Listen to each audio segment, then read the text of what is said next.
महाराज का आवाहन किया और ये नारद भागे भागे भोजराज कंस के राजप्रसाद में प्रविष्ट हुए हैं और जाकर के कंस को भगवान के वास्तविक स्वरूप का वर्णन सुनाया है और कहा, अरे मूर्ख कंस, तू यहां राजमहल में बैठे बैठे विचार कर रहा है कि मेरे भेजे हुए राक्षसों के द्वारा मेरा काल मर गया, लेकिन तुझे पता नहीं है काल को कोई मार नहीं सकता।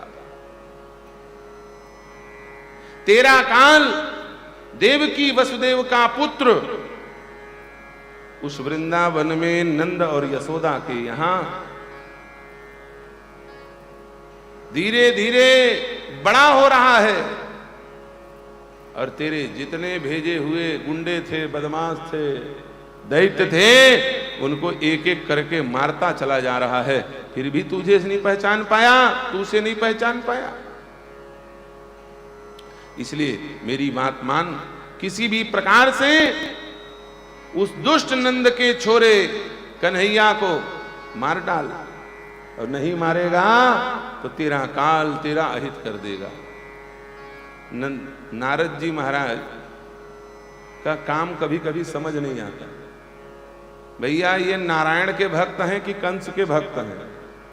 क्यों गए कंस को बताने के लिए? बात क्या जरूरत थी कंस को बताने की? श्री सुखदेव जी महाराज कहते हैं, परीक्षित ये नारद जी कौन है? बोले नारद देव दर्शन। नारद जी देवता का दर्शन कराने वाले हैं, भगवान का दर्शन कराने वाले हैं। नारद जी किसी के पास पहुंचे हैं तो समझ लो नारायण उसको मिलने वाले। सच बताओ, ध्रुव के पास पहुंचे, ध्रुव को भगवान मिल गए कि नहीं मिल गए? प्रहलाद के पास नारद जी पहुंचे, सच बताओ प्रहलाद को नारद मिल गए कि नहीं मिल गए? और आज कंस के पास पहुंचे, कंस को भी भगवान का दर्शन होने वाला है। नारद का दर्शन हो गया, समझ लो नारायण के दर्शन का लाइसेंस मिल गया। नारद कौन है? नारद है महात्मा और नारायण है परमात्मा। कुछ बात मेरे दिमाग में घुसी, कोई सच्चा समर्थ संत मिल जाए तो समझ लो भगवंत मिलने वाला है। ये संत की पहचान है, बशर्ते वो संत होना चाहिए। और यदि संत नहीं है तो भगवंत नहीं मिलने वाले हैं, अंत होने वाला है, समझिए। प्रताप भानु का अंत हो गया, रावण बन गया बेचारा, है कि नहीं? इसलिए संभल करके रहना, केवल चित्र पे नहीं चरित्र पे भी ध्यान देना है, केवल भेष में नहीं उद्देश्य में भी ध्यान देना है। साधु का भेष बना लिए और बैंक बैलेंस बढ़ा रहे हैं तो समझ लो मामला गड़बड़ है।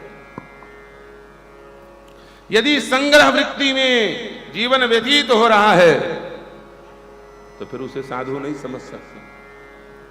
वो विश्व कल्याण के लिए, जगत कल्याण के लिए, हिंदू राष्ट्र के लिए यदि कोई अभियान चला रहा है तो उसका संग्रह, उसका धन, उसकी संग्रह की वृत्ति उसको बांधने वाली नहीं, उसको मुक्ति दिलाने वाली बनेगी। कई लोग कहते हैं बाबा रामदेव जी इतना बड़ा व्यवसाय खड़ा कर दिए, बाबा रामदेव जी की संपत्ति इतनी इतनी इतनी कि जितनी कई राज्य की नहीं है। लेकिन ऐसा बोलने वाले मूर्खों को मैं कहता हूं कि एक महात्मा को तुम संपत्ति से तौलते हो, उस महात्मा के जीवन को जाकर के देखो। एक खड़ाऊ, एक नीचे पहनने के लिए अचला, एक कौपीन और ऊपर ओढ़ने के लिए एक अचला, इसके सिवाय उसके शरीर में एक ठो ना सोने का एक रत्ती का कहीं पर आपको धातु दिखाई देगा, ना हाथ में मोबाइल दिखाई देगा, ना उनके नाम का खाता दिखाई देगा, ना उनके पास जेब मिलेगा, ना उस जेब में रुपया मिलेगा। किसके लिए लगे हुए हैं? सुबह 4 बजे से लेकर रात को 10 बजे तक केवल एक उद्देश्य है उन महात्मा का, क्या? मेरा देश पूर्ण रूप से स्वदेशी हो जाए, मेरा देश पूर्ण रूप से आत्मनिर्भर हो जाए, मेरा देश पूर्ण रूप से स्वावलंबी हो जाए और भारत विश्व गुरु बन जाए, भारत विश्व का प्रतिनिधि बन जाए, सुपर पावर बन जाए। इस काम में लगे हुए हैं। हम लोगों ने देखा उनके जीवन को पास में जाए। हालांकि जब तक पास नहीं जाओगे तो जो सुने रहोगे वही लगता है, करोड़पति, अरबपति, खरबपति। अरे भैया, साधु को लखपति, करोड़पति, अरबपति, खरबपति, संपत्ति, इससे साधु को नहीं तौला जाता। साधु को तौला जाता है संपत्ति से नहीं, साधु को तौला जाता है रघुपति से। उसके जीवन में रघुपति है कि